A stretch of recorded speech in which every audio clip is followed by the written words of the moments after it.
নমস্কার বন্ধুরা, মুন্নির পাকশালাতে সবাইকে স্বাগত। আজকের রেসিপি নিরামিষ উচ্ছে চচ্চড়ি। নিরামিষ দিন হোক বা আমিষ দিন হোক, এই গরমের দিনে প্রথম পাতে উচ্ছে চচ্চড়ি খেতে কিন্তু আমরা সকলেই ভালোবাসি। আর আমি যেভাবে উচ্ছে চচ্চড়িটা রান্না করব সেটা যদি আপনারা ফলো করেন তাহলে উচ্ছেতে খুব একটা বেশি তিতও লাগবে না। উচ্ছে চচ্চড়ি বানানোর জন্য এখানে সমস্ত সবজিগুলোকে কেটে নিয়েছি। এখানে প্রায় ৮-১০টা উচ্ছে সরু সরু লম্বা লম্বা করে কেটেছি, আলুটাকেও সরু সরু লম্বা করে কেটেছি। তার সঙ্গে আমি দিয়েছি একটু ভেন্ডি আর দিয়েছি একটা মাঝারি সাইজের বেগুন। বেগুনটাকেও কিন্তু লম্বা লম্বা করে মোটা মোটা করে কেটে নিয়েছি। আপনারা চাইলে এর মধ্যে পটল বা ঝিঙেও দিতে পারেন।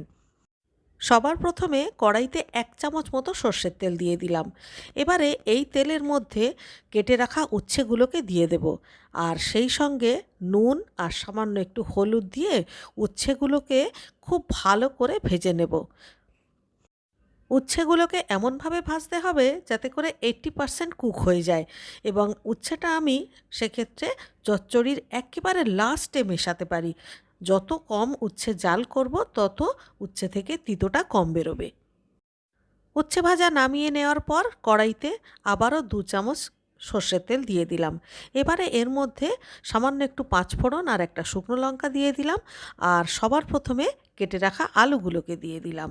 আলুটাতে কোনো নুন বা হলুদ না দিয়ে প্রথমে ১ থেকে ১.৫ মিনিট খুব ভালো করে ভেজে নেব। এরপর এর মধ্যে স্বাদমতো নুন আর সামান্য একটু হলুদ দিয়ে দিচ্ছি, আর একটুখানি নাড়াচাড়া করে নিয়ে এর মধ্যে কেটে রাখা ভেন্ডিগুলোকে দিয়ে দেব। ভেন্ডিগুলোকেও একটু ভালো করে ভেজে নেব যাতে করে ভেন্ডির যে লালা ভাবটা থাকে সেটা চলে যায়। ভেন্ডিগুলো ভালো করে ভাজা হয়ে গেছে। এবারে এর মধ্যে কেটে রাখা বেগুনগুলোকে দিয়ে দিচ্ছি, আর বেগুন দেওয়ার পরে কিন্তু খুব বেশি ভাজা যাবে না। বেগুনটা দিয়ে মোটামুটি একটু নাড়াচাড়া করে নিচ্ছি, আর বেগুনে কিন্তু আমি নুন হলুদ মেখে রেখেছিলাম, তো সেটা দিয়ে দিলাম। এবারে মোটামুটি একটু নাড়াচাড়া করে নিচ্ছি।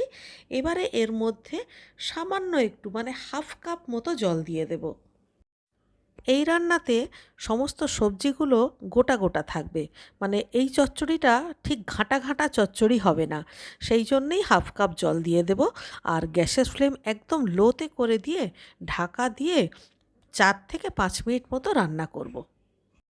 অল্প জল দিয়ে রান্না, তাই মাঝে একবার ঢাকা খুলে দেখে নিতে হবে যে সমস্ত কিছু ঠিকঠাক আছে কিনা এবং নিচে ধরে যাচ্ছে কিনা।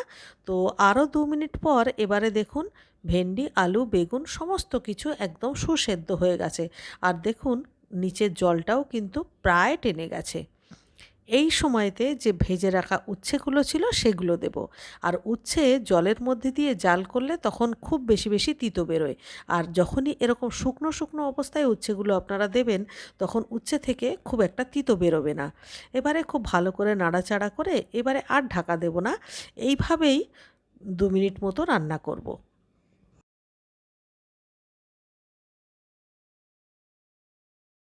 আরও ২ মিনিট পর এবারে দেখুন আমাদের উচ্ছে চচ্চড়ি কিন্তু একদম শুকনো শুকনো হয়ে গেছে, আর সমস্ত সবজি গোটা গোটাও রয়েছে। এবারে এটাকে আমি নামিয়ে দিলাম। আর এই চচ্চড়িতে আমি কিন্তু কোনো রকম কোনো মশলা দিলাম না। আপনি চাইলে এর মধ্যে সামান্য একটু পোস্ত বাটা বা সামান্য একটু সর্ষে বাটা দিতেও পারেন, তবে আমি যেভাবে রান্না করলাম এভাবে করলে কোনো মশলা ছাড়াই এই চচ্চড়িটা খেতে অনেক সুন্দর লাগে। আপনারাও এইভাবে এই গরমে কোনো রকম মশলাপাতি না দিয়ে চচ্চড়িটা একবার রান্না করে দেখবেন। আশা করছি সকলের ভালো লাগবে। আর ভালো লাগলে অবশ্যই একটা লাইক করবেন, কমেন্ট করে আমাকে জানাবেন। আর আপনি যদি আমার চ্যানেলে নতুন বন্ধু হয়ে থাকেন তাহলে চ্যানেলটিকে সাবস্ক্রাইব করে প্লিজ আমার পাশে থাকবেন। তাহলে আজকের মতো এই পর্যন্ত। দেখা হচ্ছে পরবর্তী ভিডিওতে আবার একটা নতুন রেসিপির সাথে নিয়ে। ততক্ষণের জন্য সবাই ভালো থাকবেন, সুস্থ থাকবেন।